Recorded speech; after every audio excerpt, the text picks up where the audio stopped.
It's a great day in Seattle for the Utes. Coming up, I'll have highlights and post-game reaction from Utah after their massive win over Washington. Nearly 1 year ago, he lost his life serving our country. The touching tribute to Major Brent Taylor that anyone can see. Man's suicide brought out the police and fire departments today. We'll tell you why they also called for the ATF and bomb squad. Clocks are falling back. We're falling back to autumn weather. I'll show you the forecast. And it's time to clean out those plastic pumpkins, but don't dump all that extra sugar in the trash. A lot of people put together can actually make something great. How you can find a productive use with all that candy. Live from Fox 13 Studios, this is Fox 13 News at 9. Our top story tonight is the big win for the Utes out on the road. That's right. It's a game you saw right here on Fox 13. The biggest win yet of the season for the Utes, putting them one step closer towards a Pac-12 South title. Fox 13 sports director Jeff Rainier is in Seattle and has a look at all the big highlights from Husky Stadium. The Washington Huskies have been a tough opponent for Utah over the years. They beat them twice last season, including in the Pac-12 championship. In fact, the Utes had just one win all time against the Huskies going into this matchup, and they trailed early on, down 14-3 in the second quarter when the Utes finally put together a good touchdown drive. Tyler Huntley to Zach Moss, fights his way in, 9-yard touchdown, cut the lead to 4. But the Utes were down 8 in the third quarter when they got a huge play on defense. Jalen Johnson there for the interception, and he wants more, headed towards the end zone. 39 yards for the score. They missed the 2-point try, but that cut the lead to 2, and they went on to score 20 straight points, capped by this touchdown run by Zach Moss in the fourth quarter. The Utes with a nice big win over Washington, 33-28. It was a gritty one. It's kind of like we expected, you know, we're coming into the reigning Pac-12 championship house, and we got everything we wanted. So, I mean, they definitely made us better today. I mean, it's big. Every win is big for us. We're just trying to get to the Pac-12 championship and win that and redeem ourselves. So, I mean, it's just another step. It was a gut check for our guys. They hung in there, never quit, kept fighting, and found a way to win, and couldn't be more proud of a group of players. So a huge win for Utah as they are now 8-1 heading into a bye week before they host UCLA in 2 weeks. With the Utes in Seattle, Jeff Rainier, Fox 13 Sports Utah. And Breck Bolton over in the Weather Center with a huge smile on his face tonight. Big time. What a great win for sure. Yeah, looking forward that they'll keep progressing.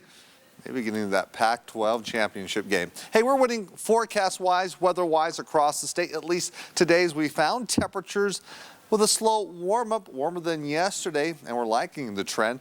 Holding on to the sunshine. It's been a beautiful day as we capped it off, giving you a view in Moab as we looked at the sunset with hardly a cloud in the sky. Looking at the afternoon, highs getting up into the 50s finally in some locations along the Wasatch Front, Ogden, Salt Lake City as well. Staying in the 40s though in Logan, Provo as in addition, and looking at 40s and 50s across eastern Utah. Close to 60 degrees for your high in Cedar City. And we almost made it up to 70 degrees in St. George. So these temperatures about 5, 6, 7 degrees warmer than yesterday. It's been a slow climb to dig out of this cold spell as we're finding temperatures right now in the 30s for most spots along the Wasatch Front. 20s though in Park City as we look over towards Bear River. In addition, eastern Utah hanging on to the 30s right now, but working towards the 20s for overnight lows. Currently 50 degrees, or 56 degrees I should say, in St. George. Now clear skies today as well as tonight. Now we have a few high clouds tracking through southwest Wyoming, could potentially be moving into the Uinta Basin, but no threat of any showers. It will be cold as we still have that cool northwesterly flow going. And so with clear skies overnight, temperatures dropping, but not as cold as we've been experiencing over the past few mornings. As you can see, we'll get down into the low 30s, upper 20s tonight, keeping it clear and starting off your Sunday morning with plenty of sunshine as we'll see a climb in temperatures. How warm do we get? I'll let you know in just a few minutes. Thank you, Breck. Now to a developing story in Sugar House. Firefighters are looking into an early morning house fire and what led to a man being found dead inside of that home. This all happening at 1330 South and 1100 East just after 7 o'clock this morning. Fox 13's Brian Champagne explains the bizarre discovery found inside. fire investigators get to work on this house on 11th East in Salt Lake City. Initially, it was just a house fire call. Then firefighters found a dead man in the basement. Our initial investigation has led us to believe that it was from a self-inflicted gunshot wound. Arson investigators show up after cops say they found accelerants in the building.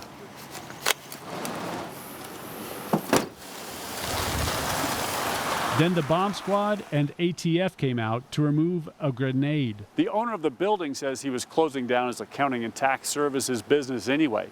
He said he told the man who lived in the basement below he'd have to find a new place to live. He worked at night and then he'd sleep on the day. Because I was going to have to get the place ready to sell, I wasn't going to be able to guarantee his quietness anymore. Smith says the man who lived here was a nice guy. A great tenant. He paid his month two months in advance.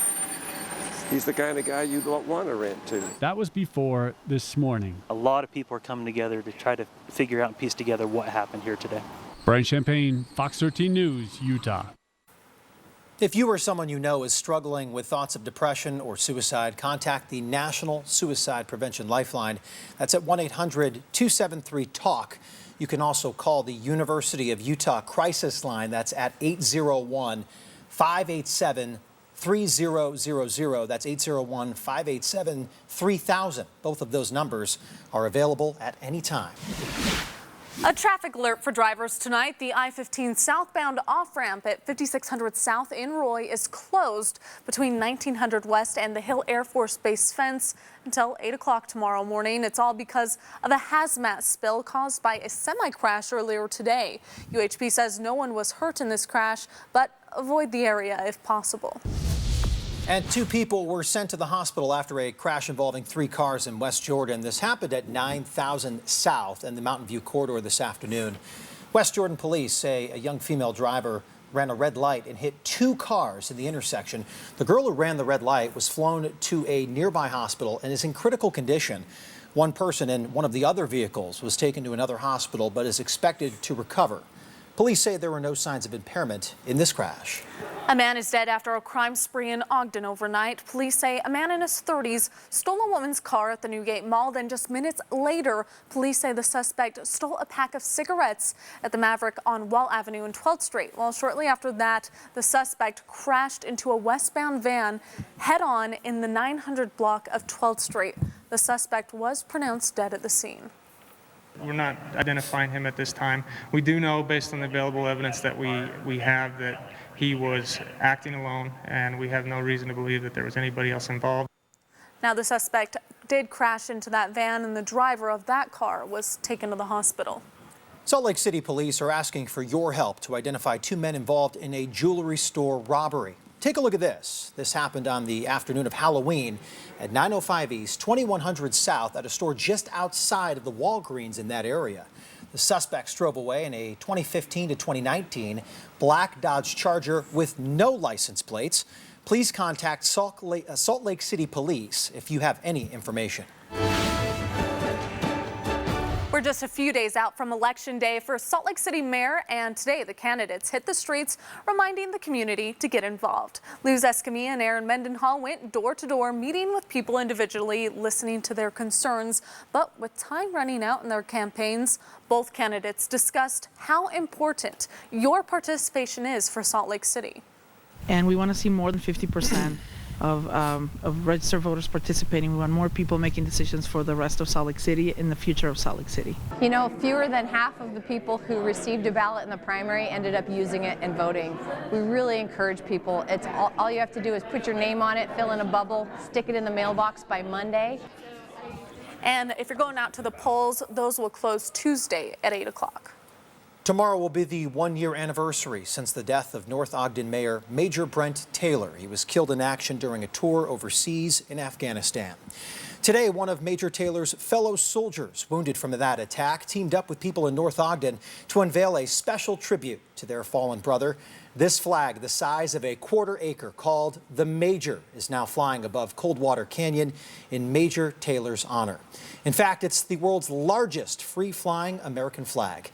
It will stay put up through Election Day and Veterans Day.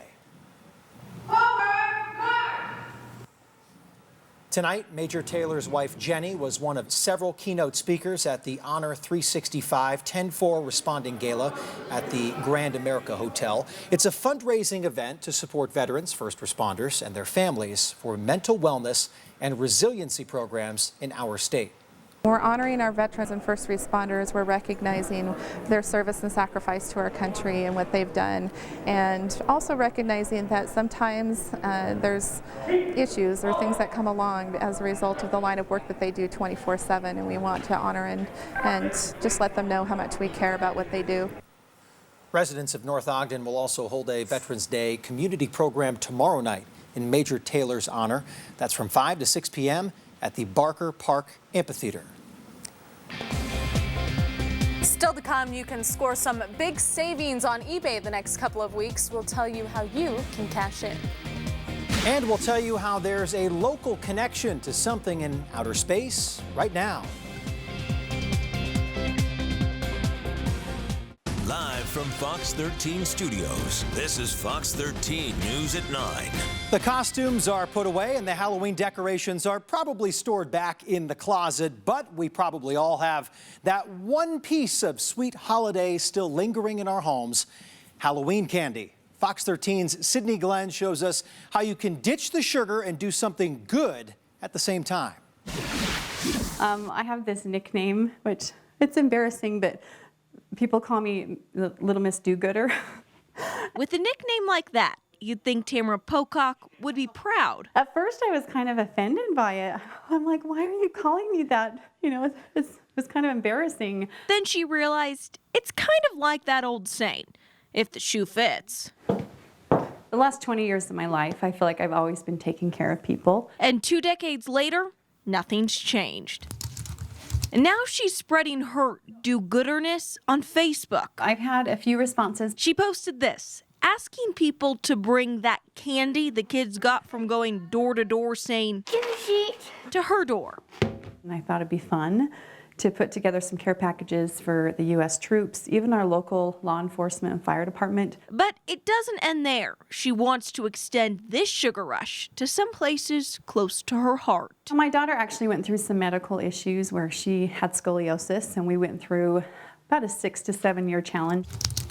So she wants to give back to those who helped her, but she can't do it alone. A lot of people put together can actually make something great. So no matter what you have left in the plastic pumpkin or pillowcase, be your own Little Miss Do-Gooder. I mean, of course, we may get some of that unfavorite candy. Like for me, it would be like Tootsie Rolls, Smarties. But you know what? Everyone has their own sweet tooth. In Harriman, Sydney Glenn, Fox 13 News, Utah. How sweet is that? Tamara also collecting blankets for the homeless. If you have some candy you would like to donate, we have all the information for you on fox13now.com. Family and friends across the Wasatch Front came together in West Valley City today to celebrate the Day of the Dead with live music, an art gallery, and colorful handmade altars, all to honor loved ones who have passed away. Volunteers say this is not a scary thing, but rather a celebration of life where community and family come together. We hope that families get a sense of community and that their traditions and culture are very much alive here in West Valley as well as across the Wasatch Front, and that we all have something to learn from other people's cultures as well. In case you missed the 16th annual celebration, the free art exhibit will remain open at the Utah Cultural Celebration Center until November 7th. Well, there's a connection between Utah State University and a new satellite that launched into space today. Check this out.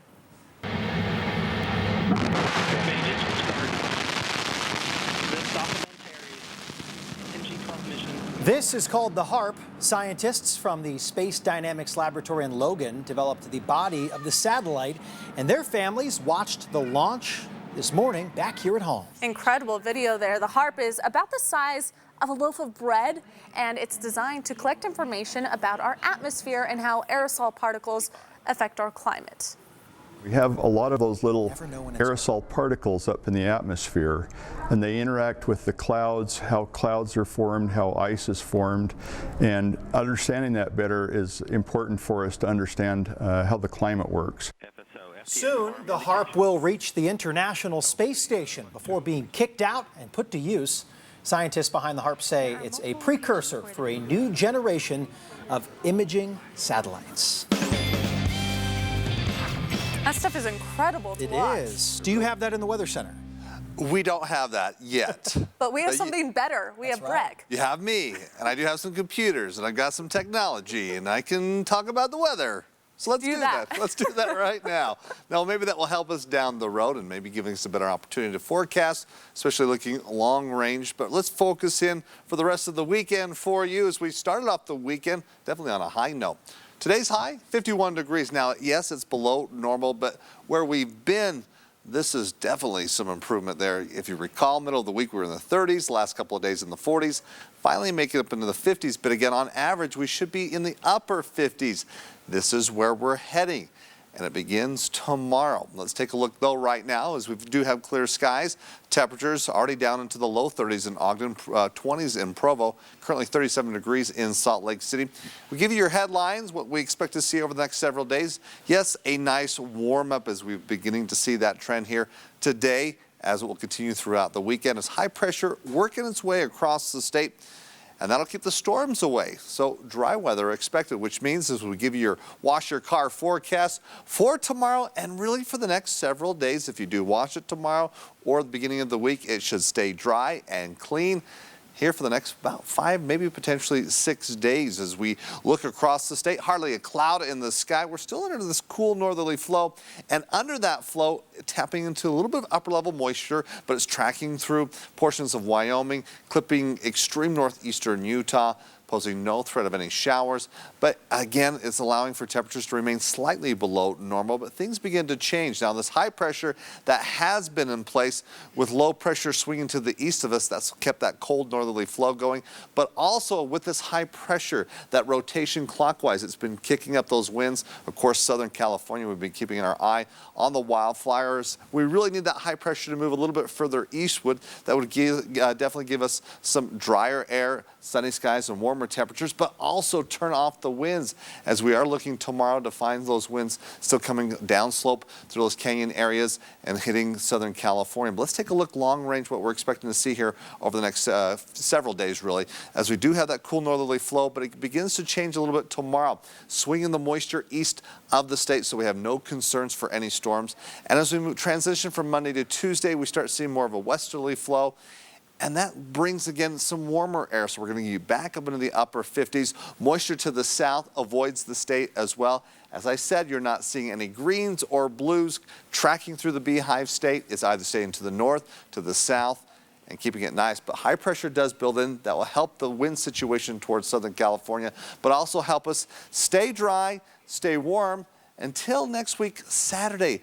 Potentially Saturday through Sunday, we start seeing a cold front move through, and that might bring a threat of showers. But for the next several days, we're not even thinking about that as we move more towards kind of an average weather pattern here, or at least temperature-wise, where we get back to where we should be. Tonight, though, we're looking at 20s and 30s for many locations for your overnight lows, some teens like in Park City, Milford as well. Tomorrow, it's warmer, mid-50s in Salt Lake City. We're getting there. Upper 50s in Provo. We make it into the 60s from Moab through Richfield, Cedar City as well, cracking into the 70s finally for the Dixie area. That's where we're going to be staying here for the next several days. And as you can see, a lot of sunshine. We don't see the storms, and keeping it pleasant and nice. Great opportunity to be in southern Utah. And for northern Utah, really liking it as well. We're back into the 50s and staying there, close to 60 degrees as we look towards Wednesday. Now, as we saw today, it's kind of hazy out there, right? It is. We get these overnight lows and this cold air that's somewhat trapped in. It's going to take some time for that to mix out. So expect to see a little haze around. Hopefully the air quality doesn't get too bad. But next week, Saturday, we start kicking up the winds, and we'll see if that next storm, not until next week, Sunday, holds together. Oh, wow. But it wouldn't be too big, and it won't drop temperatures too much. At least that's what we're looking at right now. Pretty textbook for the next 7 days, it looks like. I kind of like it. Kind of copy and paste, right? Not that I would ever do that. No. We're not letting you to do that. Thank you, Greg. Thanks, Greg. Still to come, if you have a kid in the Boy Scouts, it's going to cost a lot more to keep them signed up. We'll break down the prices just ahead.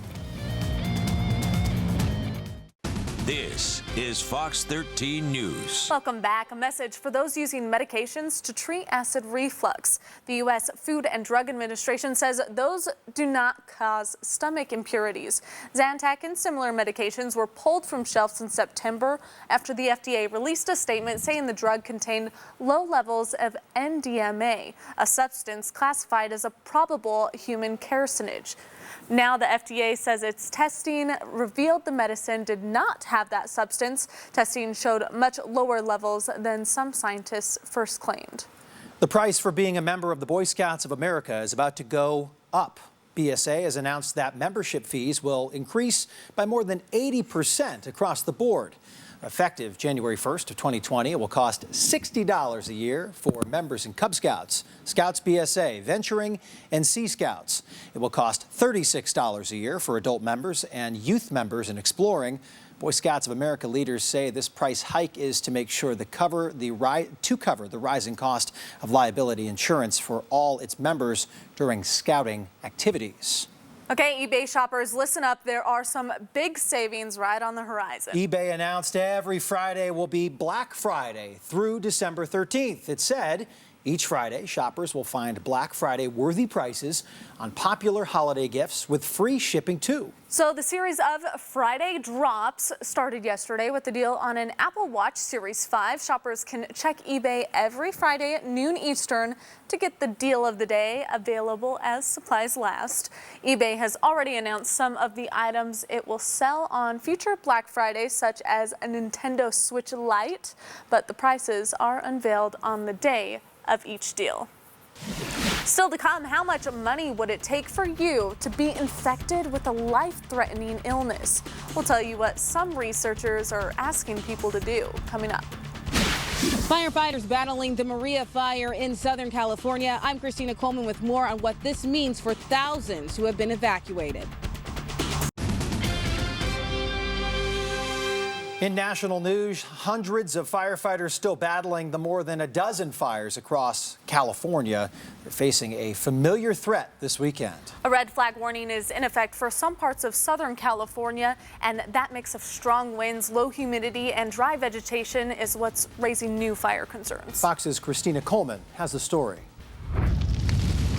Firefighters battling the latest round of wildfires in California, trying to get them under control as they burn through thousands of acres of land and force people to evacuate their homes. As the wind shifts, we have a whole new fuel bed that opens up and is subject to a pretty significant firefight. The Maria fire in Ventura County started Thursday night and left thousands under mandatory evacuation orders. So I was watching it last night. I was awake all night, but we couldn't do anything. We just wait and see what happens. Crews working to put out the flames as they battle through dangerous fire conditions. They really put some good hard work in, long hours. Some of them came directly from the Easy Fire and other incidents throughout California and worked all night long to prep these structures. Meanwhile, in Northern California, those affected by the Kincade wildfire are returning home and assessing the damages to their property and their community. My home is the only home that survived in the immediate area. It's wonderful to have the home.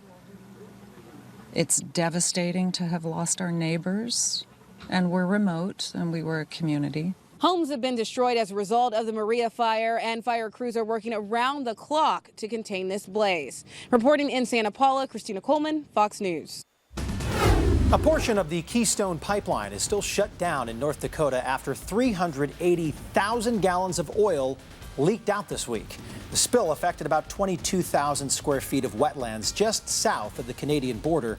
The pipeline's owner says they were able to contain the leak and that the area's drinking water supply was not contaminated.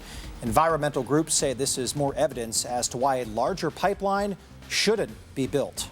A high school student in Florida was arrested after police say he tried to hire a hitman to kill a school worker for $100,000. Deputies won't say what that staff member does, but they alerted him to the threat that was made on Instagram. The 18-year-old is charged with first-degree attempt to solicit murder. The sheriff's office says for now, it's adding an additional school resource officer to that school. And listen to this. Scientists from the National Institute of Allergy and Infectious Diseases are investigating people with the famous swine flu for research. If you participate in the study, you'll get paid up to $3,300. Researchers want to monitor the symptoms to better understand how the virus works. Participants will receive a nasal spray with a strain of the flu and then begin an inpatient stay for at least a week. Results are expected next May. Still to come, The Terminator was one of the biggest action movies of all time, but how does the new sequel stack up? We'll have a review.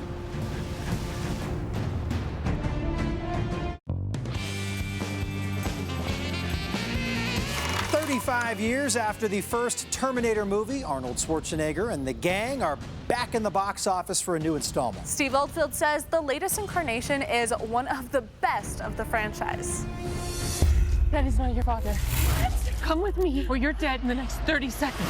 Sarah Connor and a hybrid human cyborg are on a mission to protect a young girl from a new, even more indestructible Terminator from the future. Hats off to Linda Hamilton, still kicking butt in her 60s. She's pretty amazing, and Arnold is back, of course.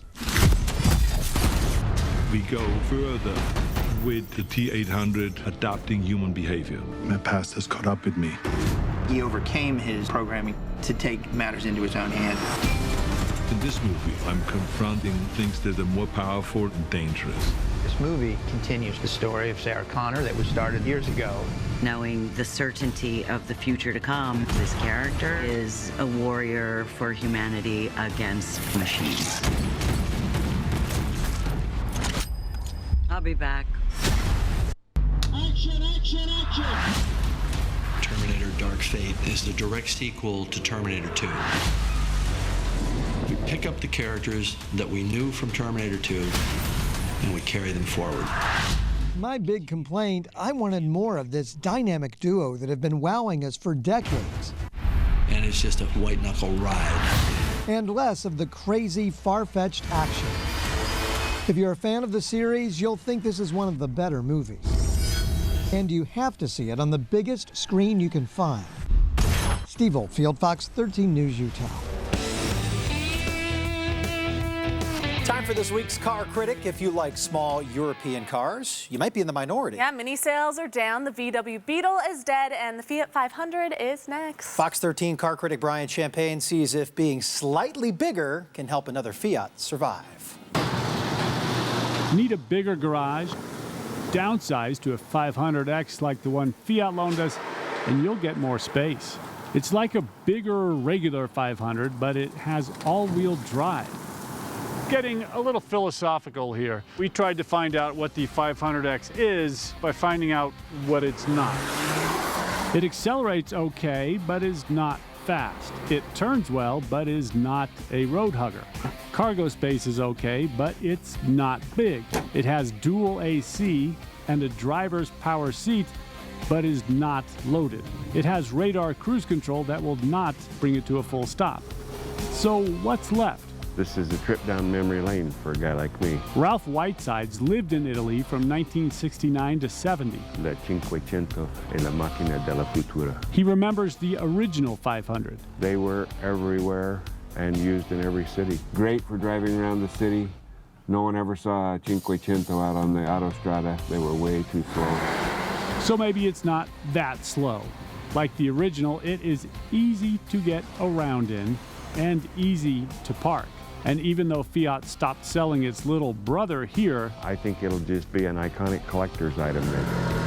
That fits easily in your garage. Brian Champagne, Fox 13's Car Critic.